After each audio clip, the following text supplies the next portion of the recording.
Sa kabila ng kanyang patuloy na gamutan, masayang ipinagdiwang ni Kris Aquino ang kanyang ika-54 na kaarawan noong February 14 kasabay ng Araw ng Mga Puso. Sa kanyang Instagram page, nagbahagi ang Queen of All Media ng ilang larawan at isang reel na nagbibigay silap sa kanyang simpleng ngunit makabuluhang selebrasyon. Makikita sa kanyang mga post na kasama niya sa espesyal na araw na iyon ang kanyang mga anak na sina Josh at Bimby, pati na rin ang ilan sa kanyang malalapit na kaibigan. Sa kabila ng pagiging intimate ng celebration, ramdam ang pagmamahal kay Kris, lalo na sa mga natanggap niyang stuffed toys at mag-agarang bouquet ng bulaklak bilang regalo. Bukod sa pagbabahagi ng mga larawan, nagpasalamat din si Kris sa lahat ng kanyang mga kaibigan at taga-suporta na bumati sa kanya sa social media at sa personal.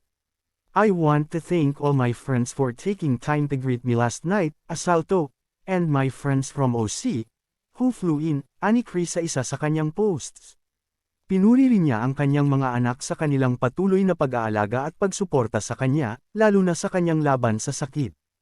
"But above all, I thank you for being with me, Kuya Josh, and Bim during my journey towards recovery," dagdag pa niya.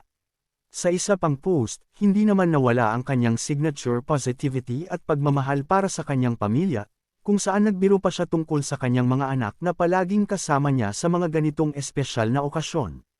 With #LoveLoveLove from Kuya Josh, Bim, and Mama, Kris Aquino, saad niya. Bagamat simple, ramdam sa bawat detalye ng kanyang birthday celebration ang pagmamahal ng kanyang pamilya at mga kaibigan, isang patunay na sa kabila ng mga pagsubok, patuloy pa rin siyang minamahal at sinusuportahan ng mga taong malalapit sa kanya.